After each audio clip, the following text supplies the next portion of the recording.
श्री स्वामी समर्थ सर्वांना. इथे बघू शकता मला आज मटकीची भाजी बनवायची होती, त्याच्यामुळे मी कढईमध्ये तेल गरम करायला ठेवून जिरे आणि मोहरीची छान असं कडकडून फोडणी दिली. तुम्ही बघू शकता. आणि कढीपत्ता टाकून कांदा परतायला ठेवला.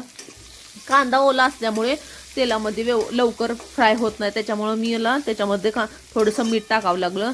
कधीही कांदा ओला असला तर आपल्याला लवकर तळण्यासाठी कांदा आपण त्यामध्ये मीठ घालायचं. मी प्रत्येक वेळेस मीठ थोडंसं का होणं घालते कांद्यामध्ये, त्याच्यामुळे व्यवस्थित लवकर आपला कांदा भाजला जातो, म्हणजे ब्राऊन कलरचा होतो. इथे बघू शकता.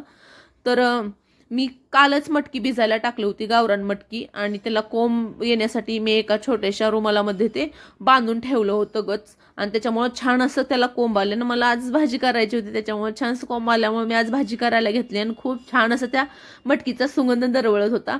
तर इथे बघू शकता छान असं आता आपलं बघू शकता तुम्ही, मी मीठ घालून व्यवस्थित परतून घेतले. आता मला घरचं बनवलेलं काळं तिखट आणि थोडासा गरम मसाला टाकून छान असं हे एकत्र मिक्स करून घ्यायचं. इथे बघू शकता तुम्ही छान असं सिंपलच भाजी आहे, पण खूप छान टेस्टला, गावरान मटकी असल्यामुळे टेस्टला खूप छान लागते. तर इथे बघू शकता तुम्ही छान असं आता मी काळं तिखट टाकून घेते, त्याच्यामुळे आता मी व्यवस्थित परतून घेणार आहे.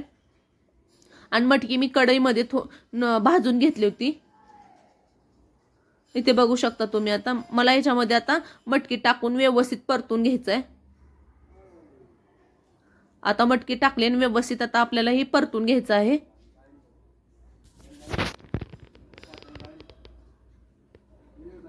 आणि आता आपल्याला छान असं मटकी परतून त्याच्यावर तर जाडसर थोडंसं शेंगदाण्याचा कूट टाकून आपल्याला 5-6 मिनिटं व्यवस्थित असं वरती झाकण ठेवून भाजी वाफवून घ्यायची आहे. तुम्ही बघू शकता एकजीव झाल्यानंतर भाजी खूप छान दिसते. आवडला व्हिडिओ तर लाईक, शेअर आणि सबस्क्राईब करायला विसरू नका, आणि कमेंट करायला सुद्धा विसरू नका. आठवडाभर झाला माझा कसलाच मिनी व्लॉग पडला नाही. इथे बघू शकता वरून थोडीशी हळद टाकली आणि शेंगदाण्याचं कूट टाकून मी व्यवस्थित परतून घेतले. असेच आपले रोज रोज छान छान भाज्यांची रेसिपी वगैरे येतील, भरपूर काही व्हिडिओज येतील, नक्की बघा. आता मी 2 मिनिटासाठी वरती झाकण लावून ठेवलेलं आहे.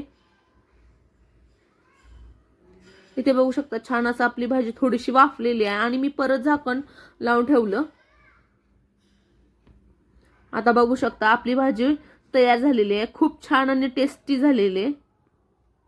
तुम्ही बघू शकता.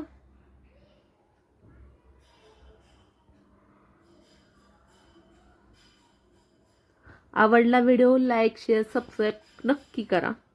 इथे बघू शकता फायनली आपली भाजी तयार आहे.